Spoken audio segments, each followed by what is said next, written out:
Fala, time, boa noite, tudo bem? Estou aqui ao vivo no Facebook. Pela primeira vez nós vamos fazer um super teste. Vamos simular essa live tanto no Instagram quanto no YouTube e no Twitter. E depois eu quero ouvir o comentário de vocês com a super doutora Daiane, que vai explicar para nós a questão da relação das garantias, essa parte da construção civil que sempre dá dor de cabeça. Muitas vezes os síndicos não sabem para onde correr. Então, hoje estamos aqui com a super doutora para nos auxiliar. Tudo bem, doutora? Boa noite, seja bem-vindo. Queria te agradecer pelo seu tempo, por disponibilizar aqui para falar conosco. Boa noite a todos. Obrigada, eu que agradeço o convite. Vai ser um prazer falar sobre esse tema, um tema bastante confuso, um tema bastante discutido aí nos condomínios, porém bastante recorrente, né? Um tema que gera bastante dúvida. Exatamente. E, doutora, em geral, o que a gente sempre gosta de saber é como que, enfim, você acabou entrando nessa carreira, a gente gosta de conhecer um pouquinho a outra pessoa que está do outro lado. Se você puder, por favor, compartilhar conosco. Sim. Bom, na verdade, eu me formei aí em 2010, desde lá eu comecei a trabalhar nessa questão aí, mesmo sem a OAB, depois eu acabei passando na OAB e tal, e comecei a advogar. Na verdade, eu nem pensava em advogar com questão de condomínio. Eu tinha a pretensão de advogar na área trabalhista ou alguma outra coisa na área de consumidor, que eu também milito, mas acabei entrando nessa área por conta de problemas decorrentes de um contrato de compra e venda de um apartamento que eu adquiri. E aí começaram a surgir diversos problemas no condomínio. Hoje eu nem tenho apartamento mais lá, mas aí eu comecei a ser inserida nessa área porque todos souberam que eu era advogada e tal, e eu comecei meio que me aventurar nisso há muitos anos por conta dessa situação em particular. E acabei gostando da área, me aprofundei estudos e hoje eu estou aí já há vários anos na área de condomínio e tenho já uma carreira extensa, uma carteira extensa de clientes. Nossa, que legal! Então, mais ou menos como eu comecei na área, você também ingressou, que foi por conta de algo próprio. Que bacana! Bom, enfim, como que foi? Você tinha comprado na planta na época? Como que foi esse processo? Sim, comprei na planta. E, na verdade, os questionamentos que me surgiram inicialmente foi na área de direito do consumidor, que foi a questão da propaganda enganosa, algumas coisas nesse sentido. E, posteriormente, na minha unidade, começaram a surgir trincas, infiltrações, até porque o meu apartamento, o meu condomínio foi construído confrontando com uma área de preservação ambiental, um matagal mesmo, e aí diversos problemas foram surgindo porque o local não batia sol, porque o local não tinha nenhum tipo de... não era arejado. E aí foram começando a surgir esses tipos de problema de muito infiltração e trincas, né? E aí foi quando eu comecei a ser demandada por todos os condôminos lá, os meus colegas, né? E aí acabei me aprofundando nesse estudo, porque inclusive nós tivemos aí uma ação aí contra a construtora. Na verdade, eu não patrocinei essa causa porque era muito início de carreira, mas acompanhei tudo certinho e acabei me aprofundando nisso. Foi nessa questão aí. Depois disso, outras demandas surgiram aí, e aí eu já tinha uma experiência mais além, aí entrei na área de condomínio, iniciando com cobrança, iniciando com inadimplência, controle de inadimplência, tudo isso, e aí fui pegando os problemas do dia a dia e me deparei com essas situações aí de garantia, defeito construtivo e tudo isso. Nossa, que bacana! E como que foi, então, essa transição, né? Então, você iniciou a carreira, vamos dizer, mais ou menos por causa própria, e aí como é que foram surgindo essas oportunidades? De que forma? Por indicação. Os meus clientes, todos os meus clientes, eu tenho alguns de mercado, mas é algo em torno de um número mínimo aí de 10% a 15%, mas todos os meus clientes hoje são clientes de indicação. Um indica o outro, parcerias e administradoras que eu sou parceira e que acabam me indicando, e aí a gente vai se adentrando na rotina dos condomínios. E aí acaba que as pessoas acabam se agradando do meu trabalho e a gente continua aí, mas por fidelidade mesmo. E por indicação, sempre por indicação. Ah, que legal! E me diz uma coisa, e aí você falou que navegou um pouco pela questão de cobrança extrajudicial também. Isso você fez à parte ou você fez assim com alguma administradora? Como foi esse processo? Eu faço a parte, a grande massa do meu trabalho é a parte, porque uma coisa que os condomínios acabam que não conhecem, mas quando conhecem, gostam muito, é de ter um jurídico próprio. Muitas Sim. vezes a administradora oferece esse serviço de um jurídico junto da administração, mas não é um serviço que tem a mesma característica, né? A mesma dedicação do profissional. Então, Sim. acontece que quando eu ingresso num condomínio para atender o condomínio em particular, para vivenciar as rotinas dele, o síndico entra para conhecer tudo, mas acaba que ele se agrada muito desse trabalho, porque realmente é uma dedicação exclusiva, é uma dedicação imparcial, ao passo que quando tem a parceria com a administradora, nem sempre é imparcial e tudo mais, e também tem a questão de cobranças paralelas, né? Porque o jurídico da administradora, ele não tem o mesmo nicho de negócios, o mesmo nicho de trabalho que o advogado particular presta. Então, quando o síndico tem essa vivência, ele acaba gostando dessa realidade e acaba realmente contratando um jurídico próprio. E a maioria dos meus clientes hoje são clientes com dedicação exclusiva, né? Que eu atendo de forma exclusiva, não com parceria. Tem também os parceiros, mas a maioria não. Ah, entendi. Que legal. Que legal. E, bom, e aí imagino, né, que aí a partir daí, até pelo seu início, você começou a ter mais demandas voltadas nessa parte de garantias e tudo mais. É isso? Exatamente. É porque hoje na verdade, todos os meus clientes hoje eles já são condomínios de tempo já, não são condomínios novos. Então, acaba que a gente se depara com a realidade aí que surge por conta do descontrolamento mesmo, por conta de tempo de uso, de gasto. Então, são situações que aparecem depois de um tempo. Né? Em condomínios novos, a gente não tem esse tipo de demanda, porque quando o condomínio acaba de ser entregue, geralmente o síndico faz a vistoria, é feita uma análise, assina-se um termo de vistoria, e o condomínio novo não tem, geralmente, problemas de vício. Às vezes sim, mas isso é raro. A ocorrência de vícios construtivos ela é muito mais recorrente em condomínios de tempo, né? Com 3 a 4 aproximadamente, muito embora não seja possível precisar um tempo, mas geralmente a partir daí que se inicia essa discussão construtiva. Ah, entendi. Que legal. Que bacana. E, bom, e como que, em geral, chega essa demanda para você? Como qual que é o passo a passo, né? Como que você ingressa?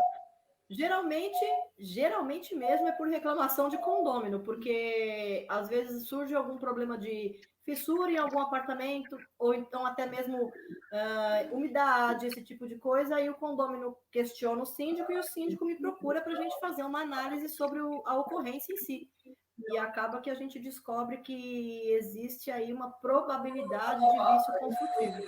E aí acaba discutindo essa questão, geralmente por iniciativa de algum condômino com algum problema na sua unidade. Entendi. Bom, na verdade, e aí você teve um caso recente super, né, que deu super repercussão, você quer compartilhar conosco? Foi um caso que já está em vias de encerramento, aí não foi exaurida a última tentativa de recurso, tem mais uma, mas acredito que não se reverta. Um condomínio que eu atendo na Zona Norte de São Paulo, com uma série, inúmeros vícios, desde fachada até edifício garagem, deslocamento de solo, uma série de vícios aí que foram elencados num laudo pericial que o condomínio contratou em particular. Por quê? Porque esses vícios aí surgiram após o tal dos 5 anos da entrega do condomínio. Então, recomendamos que fosse contratado um engenheiro para fazer um laudo pericial para a gente poder aferir a responsabilidade e a questão do vício. Ingressamos com a ação, relacionamos tudo isso, discutimos questão de garantia, prescrição, prazo, tudo o que a construtora fez. Claro que todo um procedimento foi seguido para a gente chegar nessa questão, mas a gente conseguiu aí um arbitramento de uma indenização superior a R$1 milhão por conta desses vícios construtivos, superior a R$1 milhão. E isso foi em março do ano passado. Se formos atualizar isso agora, isso vai superar a marca de R$1.300.000 seguramente. Que legal, que bacana. Bom, e conta para nós então, por favor, um pouquinho de como foi esse passo a passo. Às vezes as pessoas ficam meio reticentes, né, até de ingressar com uma ação, acho que vai demorar muito, mas Enfim, se quiser contar para nós um pouquinho passo a passo, por favor. Sim, o que acontece? Sempre quando acontece um tipo de problema como esse, a gente recomenda que de cara a gente faça realmente a contratação de um perito, um engenheiro perito aí nessa questão, para se elaborar um laudo e, com base nisso, fazer uma notificação extrajudicial para a construtora, para a gente constituir a construtora in more. E essa é uma coisa importante. A notificação é sempre importante para constituir o garante in more. A construtora, ela tem a figura de garante.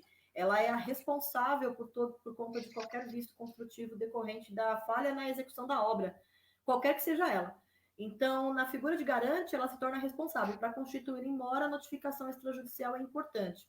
A partir daí, a gente pode ter o silêncio da construtora ou a gente pode ter alguma resposta aqui positiva ou negativa. Se positiva, ok.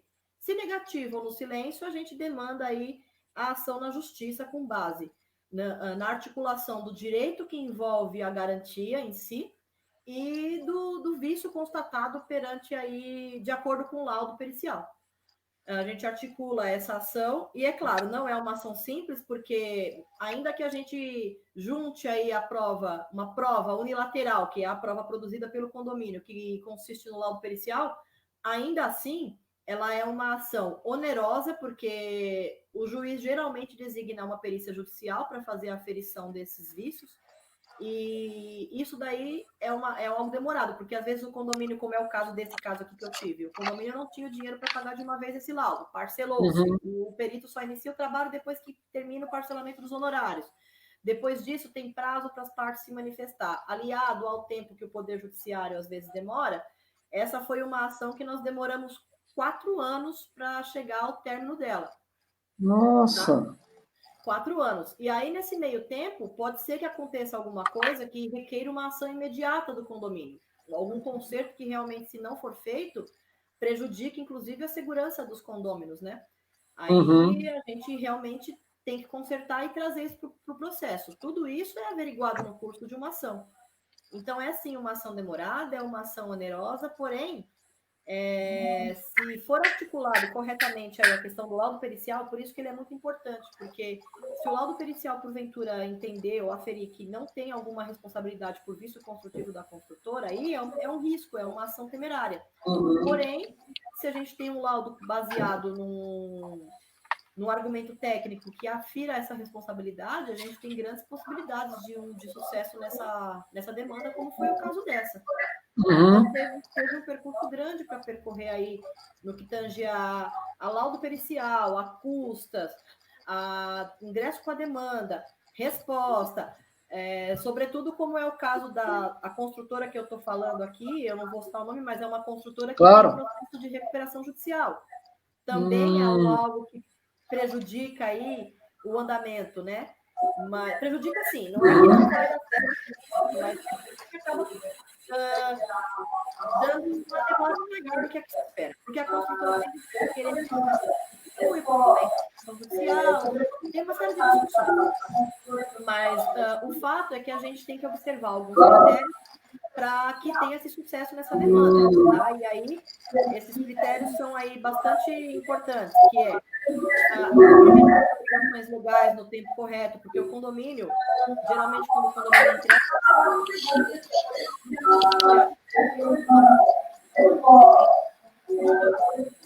na Assembleia,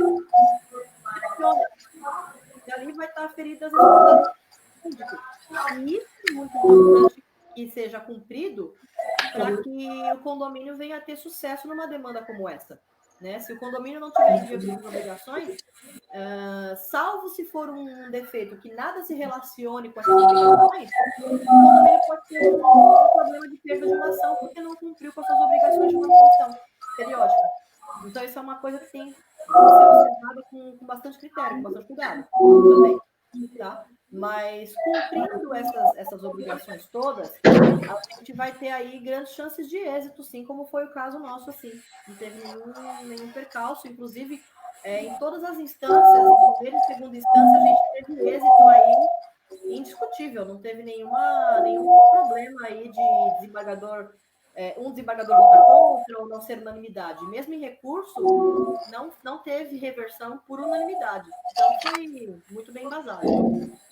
Nossa, que legal. Então, porque, como eu estava te falando, né, em geral parece realmente algo bastante difícil, bastante complexo.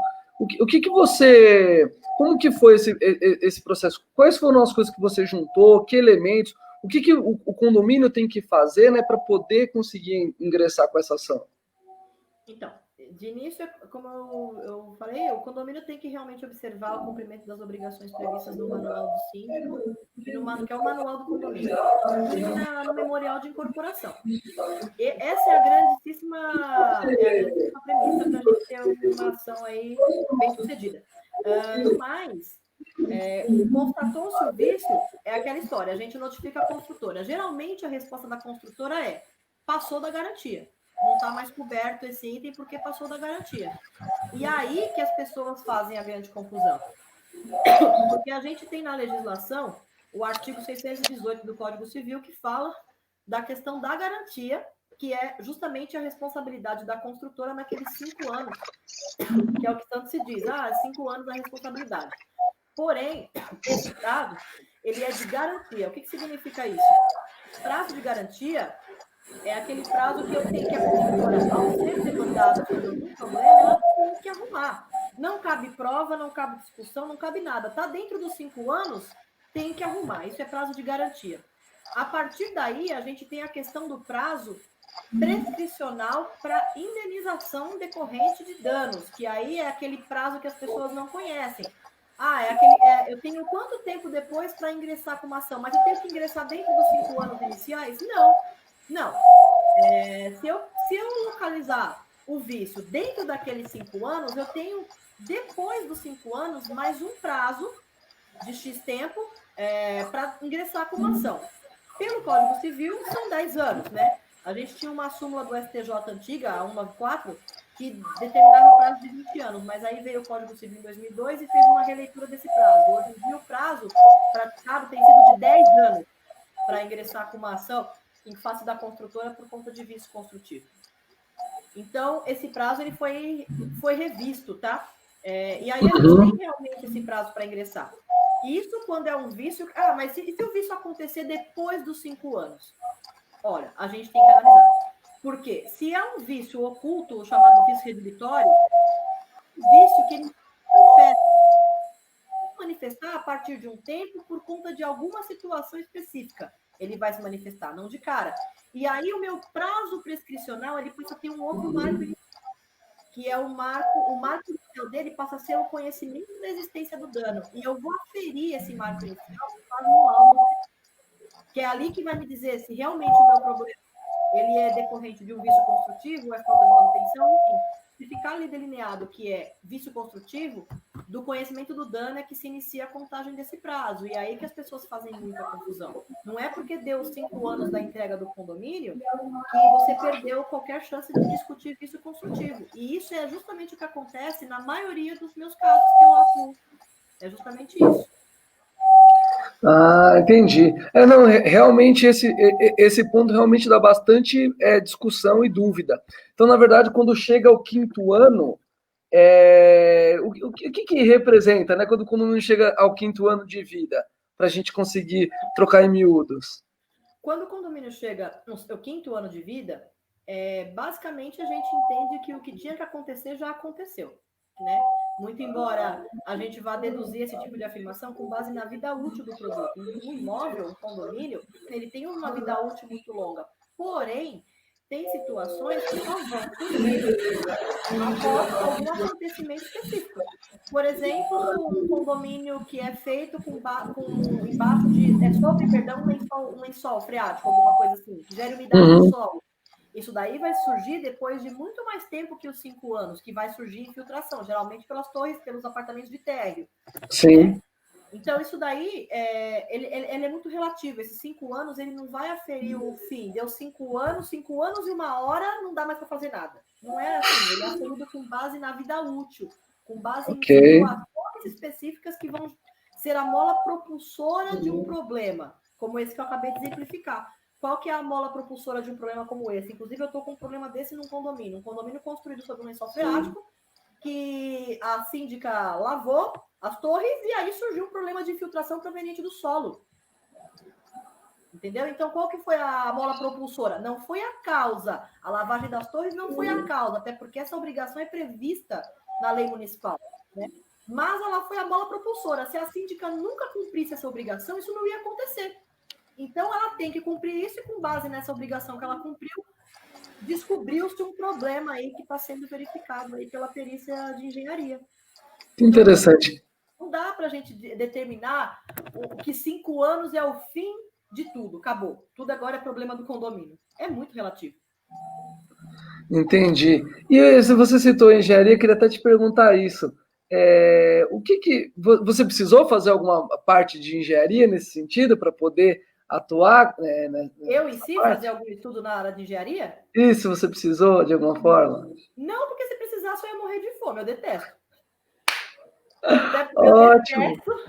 Na verdade, o papel do advogado aqui é justamente trazer à baila essas discussões que muitas vezes os síndicos, os condôminos não entendem. Que a construtora vira para o condômino ou para o síndico e fala, deu 5 anos, acabou. É aí que o papel do advogado é importante. Tá? O advogado vai pegar a análise técnica feita pelo engenheiro para articular o direito. Se aquele laudo me disser que eu tenho ali um vício construtivo, e aí esse laudo vai vir embasado em várias NRs, não sei o quê. Tem uma série de discussões de normas técnicas que a gente conhece, mas não é profundo conhecedor. Conhece porque a rotina requer, mas se esses laudos vêm embasados com base nessas normas e me dizem que ali existe um vício de responsabilidade do garante, que é da construtora, o advogado tem o papel de articular o direito para fazer essa discussão ser favorável para o condomínio. Então, não adianta. Claro que eu conheço advogados e engenheiros também, mas não é uma questão que é obrigatório ser um engenheiro, até porque não faz o menor sentido, não tem como. Sim, sem dúvida. Não, perguntei por conta disso, né? Porque senão a pessoa para atuar nisso vai precisar de 2 carreiras, não tá fácil para ninguém, né? Que Mas legal. nada que impeça o advogado de ser curioso. Porque, assim, nas perícias dos meus condomínios, eu acompanho, eu discuto com o perito, eu tiro dúvidas, eu quero saber, eu quero entender. Então, nada impede. É claro que ele não vai sair de lá um expert, mas ele vai sair de lá pelo menos conhecendo um pouquinho. E cada perícia é uma novidade. Cada perícia é uma situação diferente para a gente. Sim, que bacana, que legal. Bem, e aí, bom, partindo disso, desse êxito fantástico, parabéns, né, pelo resultado. E como que vamos tentar agora, desde o nascimento do condomínio até chegando nesses problemas, e lógico, né, com certeza você pega casos de condomínios mais antigos, enfim, o que se pode ser feito. Vamos então começar da vida, né? Então, lá na Assembleia de Implantação, o que o condomínio pode ir fazendo para ir se resguardando? O que ele pode juridicamente se calçando para, se caso eventualmente vier a ser acometido por alguma questão, ele está melhor protegido? Então, que assim, geralmente quando o condomínio é implantado na Assembleia de Instituição, geralmente o síndico que começa é um síndico indicado pela construtora, né? Sim. E aí a gente vai ter aí, claro, isso não vai eximi-lo da obrigação, mas é muito importante que o síndico e até os condôminos conheçam essa obrigação, porque o síndico ele tem um papel importante nesse começo. Ele tem que acompanhar, é importante ele acompanhar a vistoria de entrega, porque na entrega é feito um termo de vistoria, e o síndico acompanhando, ele vai ter a condição de constatar possíveis vícios aparentes e também fazer a verificação se o que é entregue naquele ato confere com o memorial descritivo, que é o memorial de corporação. Por exemplo, um piso que está escrito no memorial de corporação que é de cerâmica ou, sei lá, de qualquer outro material, mas eles entregam de madeira. Isso é algo que é possível ser verificado no termo de vistoria inicial, porque é um vício aparente. E aí eu tenho uma outra discussão, porque se tratando de vício aparente, eu não tenho mais aquele prazo de 5 anos e tudo mais. Eu tenho 180 dias para demandar a construtora para corrigir. É um prazo diferente. Vício aparente é totalmente diferente a tratativa com relação ao vício redibitório. Então, esse primeiro momento é importante. E no dia a dia, é importante o condomínio estar sempre atento por meio do síndico, até porque esse dever ele tem, né, previsto no Código Civil, de zelar pelas áreas comuns. De que forma? Sim. Acompanhando os prazos que a construtora recomenda para manutenções. Tem uma série delas. Tem lavagem de torre, tem pintura, limpeza de caixa d'água, tem manutenção de dutos, tem parte elétrica e hidráulica, tudo isso ela vem demonstrada no manual do síndico, que é o manual do condomínio. E o síndico ele tem que manter esse documento sob guarda, e essa guarda é muito importante, porque se lá na frente esse síndico sai, some com esse material, eu tenho casos assim também, some com esse material, e a gente não consegue obter, a gente fica aí numa situação difícil, porque vai ter que se provar que pelo menos as obrigações básicas foram cumpridas. Para que a gente não tenha uma discussão lá de que a construtora sempre fala isso, mas ele não está em dia com as manutenções, esse problema é proveniente de falta de manutenção preventiva, e se a gente tem esse material e tem aí os documentos comprobatórios, que são notas, contratos, tudo isso, a gente consegue elidir esse tipo de afirmação. Então, sem dúvida. É um cuidado importante que o síndico tem que ter. Doutora, bom você ter tocado nesse assunto, e aí eu peço até para ajuda nesse sentido, porque às vezes a gente recomenda que os síndicos lá sigam esse passo a passo, e aí eu vou deixar até para que você comente daqui a pouquinho, mas a famosa pintura da fachada, que esse termo, pelo menos na minha visão, ele é equivocado, que quando fala pintura, remete que é algo meramente estético, né? Quando depois eu vou até pedir para a doutora se aprofundar nisso, é algo muito maior. Então, realmente, seguir à risca tudo que está lá no manual do síndico, enfim, isso realmente ajuda depois, no segundo momento? Ajuda e muito. Na verdade, é um fator importantíssimo, porque, como eu falei, a construtora baseia a sua defesa na maioria das vezes, e nessa questão de cumprimento de prazos. E essa é uma questão que, se for alegada, eu tenho que rebatê-la. Se eu não tiver em dia com as minhas obrigações de alguma forma, o julgador entender que aquele vício, se eu tivesse cumprido com a minha obrigação, aquele vício não se manifestaria, aí eu tenho um problema, entendeu? Por exemplo, a questão aí não é uma questão que é 100% dos casos, mas um exemplo é a questão da fissura das torres, tá? Que aí você falou daquela questão da pintura que a gente vai falar daqui a pouco. A questão da pintura, ela tem muita importância nisso, porque a pintura ela não tem um caráter, como você falou, estético, ela tem um caráter de impermeabilização também. E aí a gente consegue prevenir, tratar fissuras, tudo isso. É claro que tem defeitos construtivos que geram fissuras que são tão graves que mesmo a manutenção por meio da pintura não vai deixar de... Aliás, não vai tirar o vício, ela não vai corrigir o vício. Mas tem casos que sim. Entendeu? Sim. Então, esse tipo de coisa. A pintura tem essa importância. E não é só a pintura, né? Tem outras coisas também que têm manutenção importante que previnem vícios construtivos. Sim. É que, em geral, a turma fica mais assim porque é um investimento maior, né? Inclusive, tinha uma lei, não sei se tem mais. É obrigatório, não é, doutora? Chega lá aos 5 anos de vida o condomínio pintar, que é essa que sempre a briga que tem nas assembleias é essa. Mas somos obrigados, precisa pintar, pô, não dá para guardar um pouquinho, a chuva vem aí, enfim.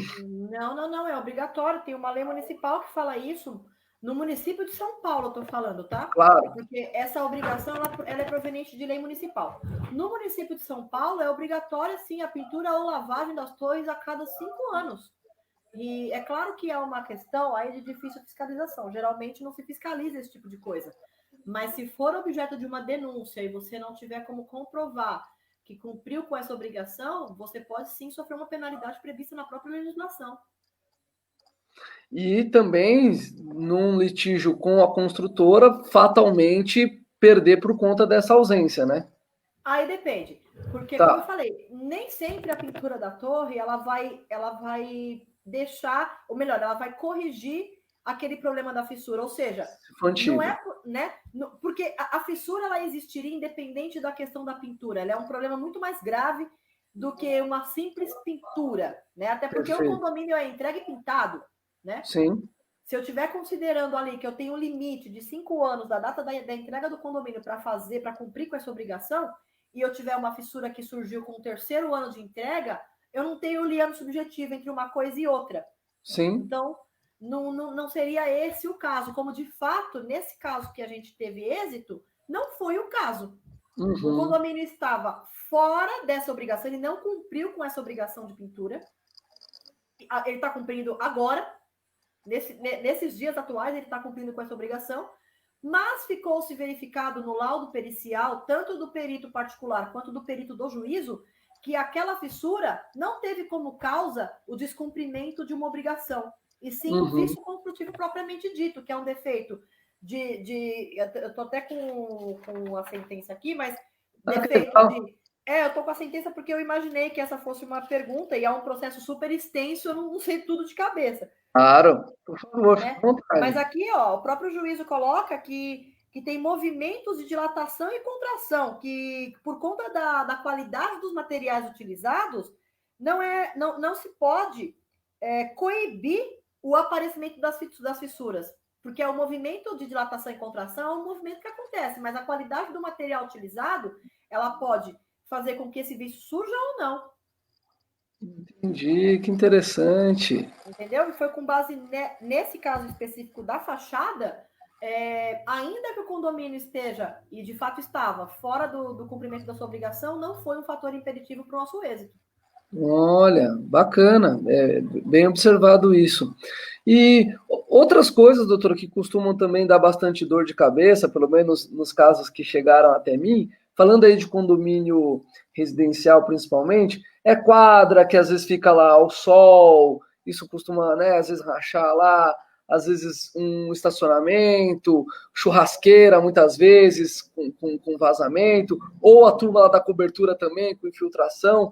Tudo isso, doutora, você de alguma maneira também contempla nas ações, ou entra no pacote, ou é muito pequeno, enfim. A quadra em si, quadra e piscina são... A piscina nem tanto, porque a piscina ela tem a questão de dutos de encanamento, tem esse tipo de coisa também que pode gerar um problema que o laudo pericial pega facilmente. A quadra é mais difícil, porque a quadra geralmente é exposta, então ela fica sujeita a fatores de tempo, tudo isso, que não necessariamente é um problema construtivo, e sim é um fator que se origina aí por conta de exposição. A quadra é um pouco mais difícil. Mas edifício, garagem, esse tipo de coisa é super fácil de você aferir um dano, porque geralmente o problema no edifício garagem, ela surge por corrosão de solo, ele surge por muro, que também dá fissura, trinca, e surge também por conta de deslocamento de solo, e aí a questão da erosão, porque aí vai cedendo a questão do solo, até por conta do movimento dos veículos e tal. Então, o edifício garagem também é fácil de se constatar vício construtivo, e nós também tivemos verificação de vício nesse sentido aí, no edifício garagem. Por conta desse tipo de coisa. Geralmente é qualidade de material, tá? Doutor, então na maior parte das vezes que você, enfim, sempre não, né, mas boa parte das vezes é relacionada à qualidade dos materiais? Na maioria das vezes, em alguns casos, não, mas porque assim, na verdade, não é necessariamente só qualidade de material, tem observância de norma técnica, tem critérios técnicos de engenharia que tem que ser observados, as normas ABNT, e quando não se observa esse tipo de coisa, a gente tem sim um problema que pode gerar um vício construtivo que se exterioriza numa fissura, que se exterioriza num dano, numa umidade, numa infiltração, tá? Inclusive nas áreas particulares, tá? E aí uma grande discussão que se tem como foi o caso também, esse caso que eu tive foi o caso mais abrangente que eu tive até aqui, porque ele teve uma série de discussões que foram abarcadas aqui e a gente conseguiu refutá-las. Mas, por exemplo, a gente teve dano em várias unidades, vários apartamentos, e aí a construtora vem com o argumento de que o condomínio não tem legitimidade para pleitear em nome de algum condômino que teve um dano no seu apartamento. Tá? Essa foi uma discussão. E, na verdade, não é dessa forma. Tá? A jurisprudência vem se posicionando no sentido de que, se o dano na unidade foi proveniente de um dano da área comum, o condomínio avoca essa responsabilidade e ele passa a ter legitimidade para pleitear em nome do condômino prejudicado. Isso porque aquela fissura lá na torre, que nós falamos no começo, gerou uma infiltração que gerou bolor, gerou mofo dentro da unidade. Então, não foi porque o condômino não cumpriu com a sua obrigação de deixar o local arejado, de pintar de quando em quando. Não foi por isso. Foi porque aquela fissura lá trouxe uma infiltração. É fator externo. E aí o condomínio passa a ter legitimidade para discutir não só a questão das áreas comuns, mas também o dano causado nas unidades particulares. Olha que legal. E, bom, e aí, de fato, o condomínio não precisa fazer mais nada, ele não tem que ter aberto um chamado, nada disso. O condomínio como um todo já consegue protegê-lo, vamos dizer, nesse sentido? Ele pode, mas não é porque ele deixou de abrir um chamado que ele vai ter o direito dele desconstituído, porque o que acontece é que muitas vezes o condômino até abre esse tal desse chamado, mas ele não anota protocolo, ele não recebe retorno formal, ele está ali tão nervoso em resolver o seu problema, porque a sua unidade está cheia de bolor, que ele nem se atenta a anotar um número de protocolo, fala, com quem que eu falei? Não sei, eu estava nervoso ali, não estou nem sabendo o que eu estou falando. E isso não tira o direito de ser pleiteado aí a reparação do dano, né? A reparação do dano em caráter indenizatório, né? Não necessariamente na reparação do dano propriamente dito, porque, como eu falei, muitas vezes a própria pessoa já fez esse reparo e aí depois verifica que é um dano causado por um vício construtivo. E aí ela tem todo o direito de pleitear aí a indenização que lhe cabe. Perfeito. Doutor, tem uma questão que é mais ou menos a seguinte: há sempre uma dúvida da seguinte decisão. Muitas vezes é muito comum, né? Praticamente não existe empreendimento que é constituído e não tem nenhum probleminha aqui, acolá, algo para ajustar, até porque tem um período de assentamento também, né? A própria movimentação, enfim. Muito comum que aconteçam alguns problemas, às vezes mais graves, às vezes menos, mas a dúvida que sempre paira nos síndicos, e aí a gente fica numa situação difícil até para orientar, é o seguinte: em que momento o condomínio deve partir para realmente uma briga judicial, enquanto algumas ações administrativas têm resolvido, muitas vezes de forma amorosa, mas tem acontecido ali alguns reparos, alguns ajustes? Qual que é, na sua visão, né, a linha que separa aí essa mudança de relação, né? Eu saí da esfera administrativa, o extrajudicial, e partir para a judicialização dos casos.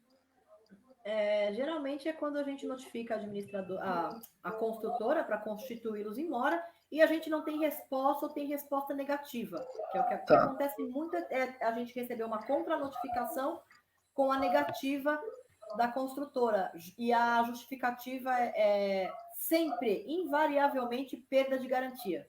Por qualquer que seja o motivo. Prazo, falta de manutenção, qualquer que seja o motivo aí, mas eles geralmente alegam perda de garantia.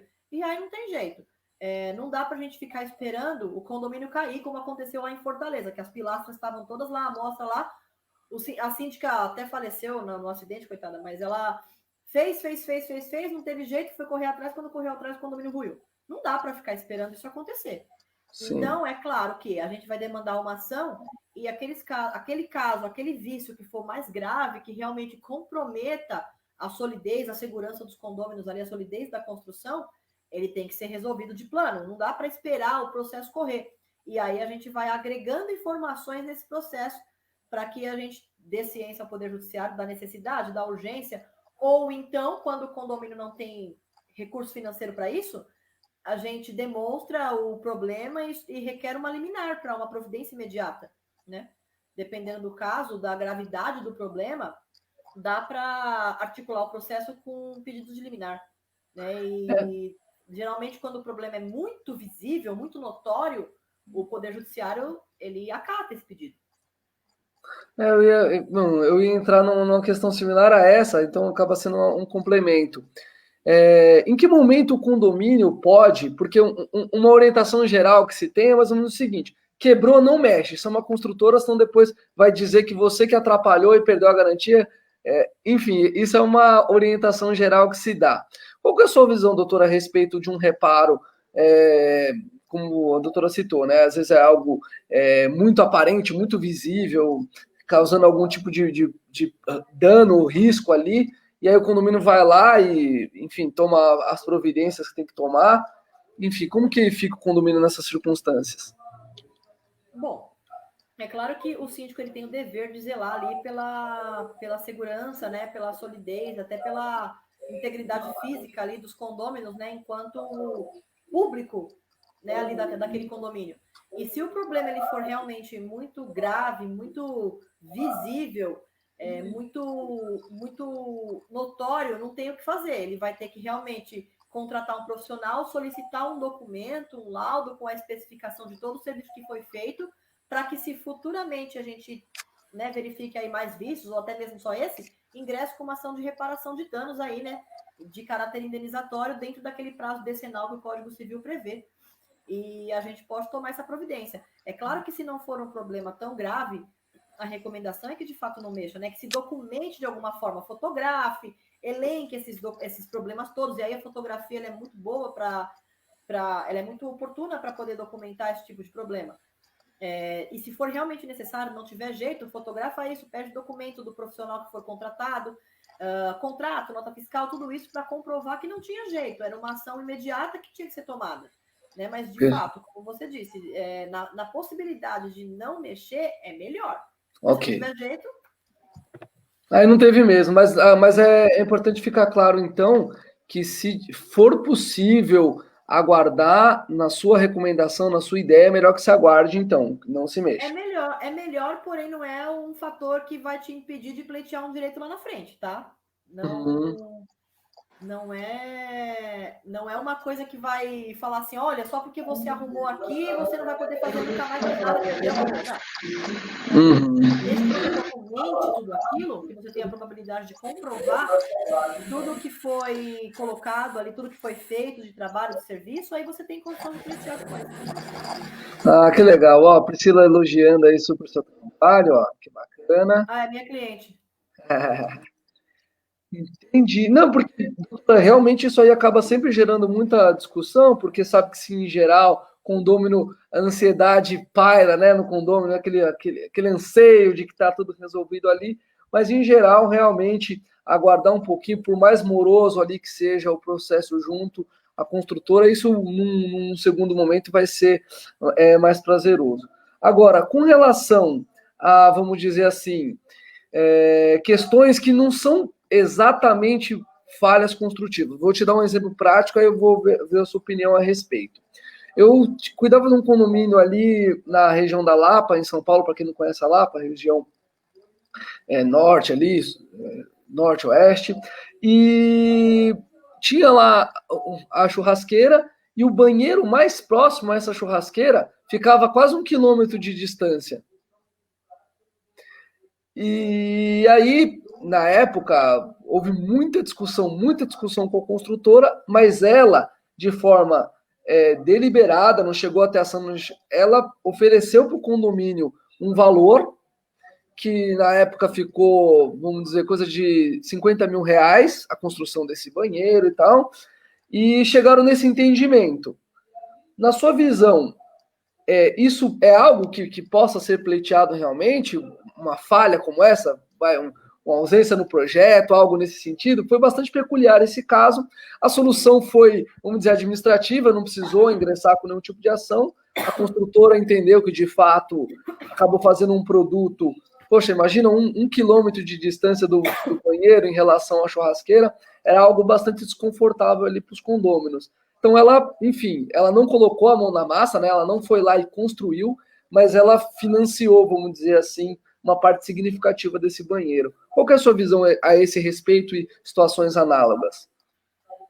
Esse caso em especial, ele é um vício por inadequação. Ele não é um vício construtivo que gere, como vício redibitório, que gere a impropriedade da coisa, que gere a impossibilidade de uso. Ele é um vício por inadequação. É uma outra situação que aí ela tem um outro fator de análise. Ela tem que ser verificada se o projeto aprovado previa, de fato, essa disposição desse banheiro.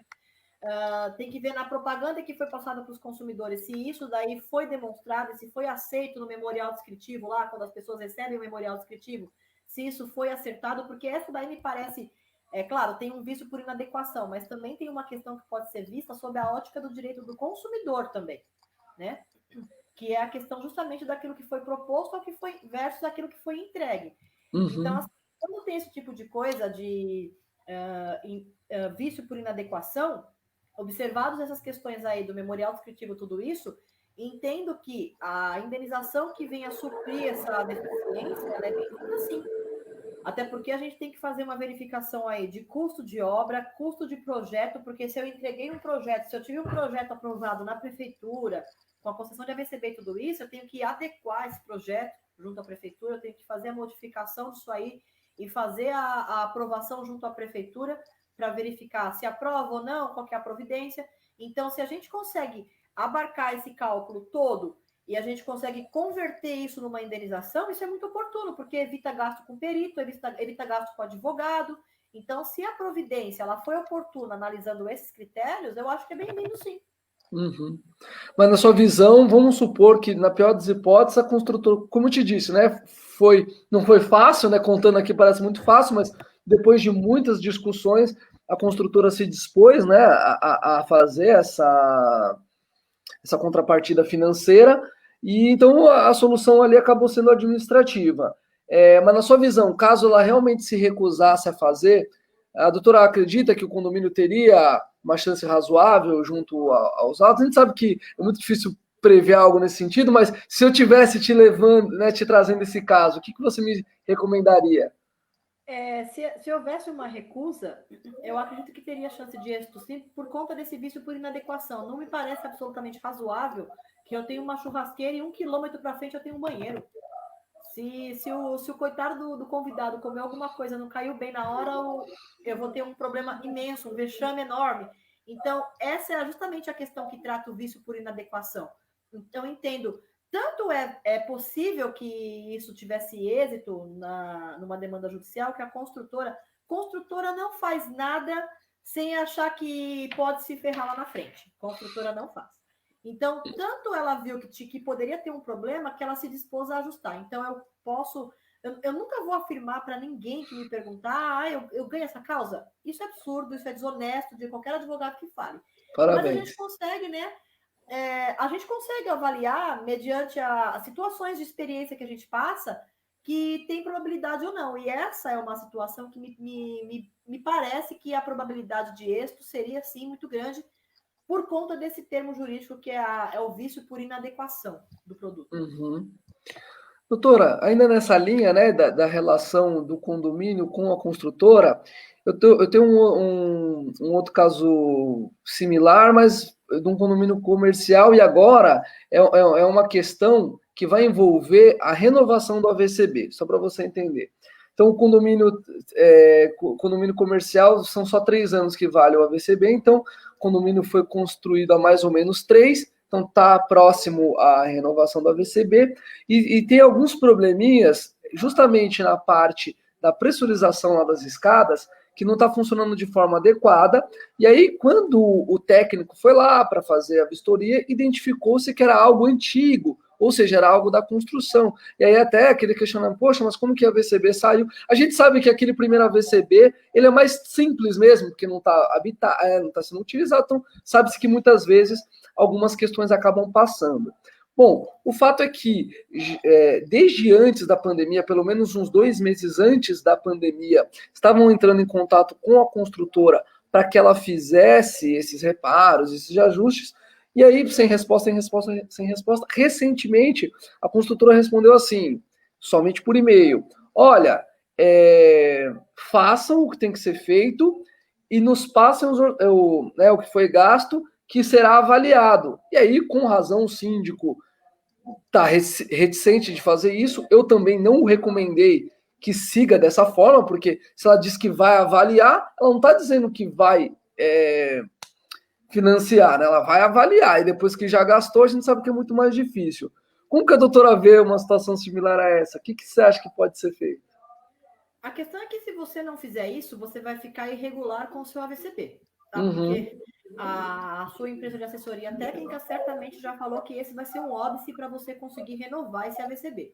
Perfeito. Então, a questão aí, ela trata justamente de vício redibitório. É um vício que ele só surgiu no decurso do tempo com o uso da coisa, tá? Então, assim, não vejo problema em você de você ter ali um laudo documental da tua empresa de assessoria ou até de um perito de engenharia, no caso hidráulica, né, um especialista em engenharia hidráulica, para poder fazer a aferição desse vício construtivo, para lá na frente, por mais que você execute a correção desse problema para você ficar regular com o teu AVCB, você tem parâmetros e documentos para exigir o cumprimento ou a indenização proveniente desse dano. Ah, e por quê? Porque senão eu vou ficar irregular com o meu ABCD. Eu estou passivo de uma multa, tá? Eu não Uhum. posso ter esse risco. Então, nesse caso em especial, a minha recomendação é documente tudo isso, solicite um laudo técnico da tua empresa técnica de ABCB lá, a tua empresa de vistoria lá que te assessora no ABCB, e, Perfeito. sendo possível, faça um laudo com um engenheiro hidráulico que pelo menos veja só essa questão, para não ser um laudo tão oneroso, e aí você viabiliza, assim, uma ação aí para repor esse valor para o teu caixa aí, porque é proveniente de uma coisa que não é responsabilidade da tua manutenção comum. Ah, que legal, bacana. Ó, a Vanessa, eu acho que ela te conhece. Ela está perguntando se foi falado algo sobre o processo do condomínio dela. Obrigado, Vanessa, pela presença. Não foi falado nada em especial, a gente não cita nome de clientes, porque primeiro que a gente tem que preservar a identidade do cliente, né? A gente cita casos específicos e esse caso que eu citei aqui é um caso que eu já até ganhei na justiça. O condomínio dela em questão não é um condomínio que a gente ainda está com nenhum litígio na justiça. Legal. E doutora, estamos aí chegando, faltando mais ou menos uns 10 minutinhos para nós finalizarmos. Vamos fazer aquela sequência de dicas, então, para os nossos síndicos, o que a doutora recomenda para que tenha, né, uma boa relação com a consultora, porque, enfim, a gente sabe que, pelo menos eu já ouvi de grandes advogados, acredito que a doutora pensa da mesma forma, um acordo ruim às vezes é muito melhor do que um processo, né? Então, qual que é a recomendação da doutora geral aí para os condomínios? Síndicos. A recomendação que eu sempre dou para os síndicos é sempre observar as suas obrigações aí previstas no manual do síndico, na própria legislação, no Código Civil. Observando essas obrigações, a gente fica mais tranquilo com relação a qualquer tipo de demanda que tenha que propor ou não, porque, na verdade, às vezes, tem casos que a gente notificando a construtora, alguma coisa assim, a gente consegue uma resolução mais rápida, né, do que ficar anos esperando por uma ação. Então, é importante que o síndico observe essas obrigações, observe tudo aquilo que é previsto no manual do síndico, tudo mais, e na eventualidade de ter algum problema, que sempre procure resolver mesmo por meio de notificação ou documentar de alguma forma, porque nem sempre é possível essa boa relação com a construtora, sobretudo quando se aproxima o fim da garantia, tá? Porque aí a construtora já fica resistente em atender o condomínio por conta de que já quer largar porque está acabando a relação ali. É o que eles pensam, é o que eles fazem os condôminos pensar. E não é bem assim. Então, Uhum. se tiver se o condomínio, se o síndico tiver cumprindo com as suas obrigações, tiver em ordem com tudo aquilo que tem que ser feito, e precisar demandar a construtora, e essa relação ficar arranhada, infelizmente, é um risco que se corre. Mas se puder, notifique, documente, até porque lá na frente você vai precisar desses documentos para eventualmente ingressar com uma ação judicial. Não é o caso, a gente nunca deseja promover litígio, mas tem caso que não tem jeito. Eu sou absolutamente contra a promoção de litígios. Eu sempre procuro resolver as situações que me são trazidas pela via administrativa mesmo. Notifico, ou documento por e-mail, porque muitas vezes a notificação eu não tenho que ter um nome notificação para constituir em mora. Eu posso mandar um e-mail, informar o que está acontecendo e eu já demonstro a constituição em mora. Então, eu procuro tomar esses cuidados. Mas se não tiver jeito, a gente pelo menos tem o cuidado de deixar tudo documentado e lá na frente estudar a viabilidade de uma possível demanda judicial. Doutor, que interessante. Queria só abordar esse finalzinho que a doutora falou, porque essa também sempre é uma dúvida. A gente sabe do peso de uma notificação extrajudicial, mas também sabe que ela é morosa, às vezes tem custo, e muitas vezes um e-mail ele tem um efeito similar, claro, tem um peso um pouco menor, mas se a doutora puder falar um pouquinho sobre isso, sei que estamos já no final, mas um pouquinho a esse respeito, né? Um e-mail e uma notificação extrajudicial.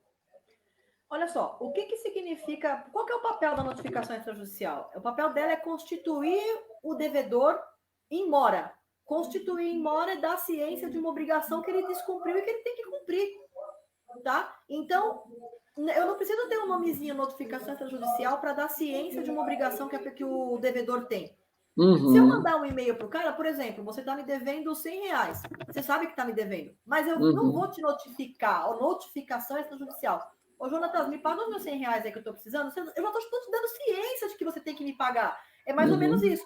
Então, a notificação ela tem esse papel, mas o e-mail também, uma correspondência mais simples, ela também vai ter esse mesmo condão e, eventualmente, ela vai ter o peso de demonstrar que o devedor foi constituído em mora, que essa é a grande questão, constituir o devedor em mora. É para isso que serve a comunicação prévia, por meio de uma notificação ou por meio de uma correspondência simples, um e-mail. Hoje em dia, é claro que tem algumas discussões aí em paralelo, mas partindo do princípio da boa-fé nas relações, que é um princípio basilar do direito, até conversas via WhatsApp são admitidas para essa finalidade. Tem situações em que se admite com base na boa-fé, que deve reger as relações. Tá? Então, a gente pode se valer de outras ferramentas para esse tipo de coisa. A notificação extrajudicial é sempre melhor porque ela vem embasada em termos jurídicos, ela vem feita com a assinatura de um advogado, ela tem um peso, claro que sim, mas não é algo absoluto. Que legal. E, ó, doutor, acabou citando um outro ponto que também é sempre bastante questionado, que é a questão do WhatsApp. Então, os juízes têm aceitado o WhatsApp aí como, de alguma maneira, uma forma de provas, enfim, de... O que acontece? Houve uma discussão aí que ainda existe de que as conversas de WhatsApp ela tem que ser lavradas por ata notarial, tem que ser lavrado uma ata notarial para fazer aí a validade da conversa como prova. Isso era muito assim. Hoje em dia isso tem sido muito mais flexibilizado, porque muitas vezes a única forma da pessoa fazer prova do seu direito é por aquela conversa de WhatsApp. Então, isso daí tem sido aceito, claro, tem uma posição muito relativizada com relação a isso, não é mais tão absoluta de não aceitar, mas tem sido aceito por conta disso. Como eu falei, com base na boa-fé nas relações, esse tipo de coisa muitas vezes é comprovada por WhatsApp. Até, hoje em dia, até conversa com empresa, vejo muito clientes que me procuram conversas com empresas que intermediam cobrança, que são feitas por WhatsApp, às vezes de forma extremamente agressiva, de forma que coage a pessoa, e aí a pessoa fica com medo. Então, a gente prova esse tipo de coisa por conversa de WhatsApp. São milhares de exemplos que a gente pode usar. Mas a conversa do WhatsApp, ela tem sido, sim, aceita. Ah, que legal. Doutora, estamos super pertinho aqui do nosso final. Queria que, por favor, você falasse as suas considerações finais. Já de antemão, te agradecendo demais pelo seu tempo. Foi muito esclarecedor o nosso papo. Realmente espero que, com certeza, ajudou muita gente aí. Agora a gente está um pouquinho menos aflito com relação aos conflitos com a construtora, porque realmente o poderio, né, é muita diferença, então acaba intimidando muitas vezes. Mas realmente depois desse papo a gente fica um pouquinho mais tranquilo. Eu agradeço, eu realmente agradeço a confiança, o convite, espero que tenha realmente ajudado as pessoas. Se alguém precisar, eu estou à disposição. E o que eu não poderia deixar de falar é aquela questão da lavagem das torres lá, que a gente tinha deixado para falar depois. Aquilo ali é uma obrigação, mas a pintura das torres ela é uma obrigação que inclusive, assim, ela se torna importante porque na medida em que você pinta as torres, você acaba impermeabilizando. Essa é a importância da pintura. Impermeabilizar aquela fachada. Então, sintetizando esse tema, essa é a importância aí da lavagem das torres, tá? Impermeabilizar. Mas, como eu falei, permaneço à disposição, agradeço o convite e na eventualidade de poder ajudar qualquer pessoa que assistiu a live ou qualquer outra pessoa que venha ter conhecimento depois, eu permaneço à disposição. Ah, doutora, que legal, muito obrigado. Quero então também agradecer a todos. Lembrando que na próxima terça nós vamos receber o Fernando Prando. Ele vai falar sobre as questões agora referente aos corretores, avaliação imobiliária, que também dá muita dor de cabeça para os síndicos. Então, nós vamos esclarecer isso. E final de semana, vamos ver se conhecemos um outro país aí, condomínios no mundo. Já estivemos em Dubai, na Austrália, na Espanha, em vários países, conhecendo a vida em condomínios lá. Vamos ver para qual país nós vamos esse final de semana. Então, agradeço a todos. Doutora, mais uma vez, muito obrigado. Boa noite. Boa noite e beijo para todos.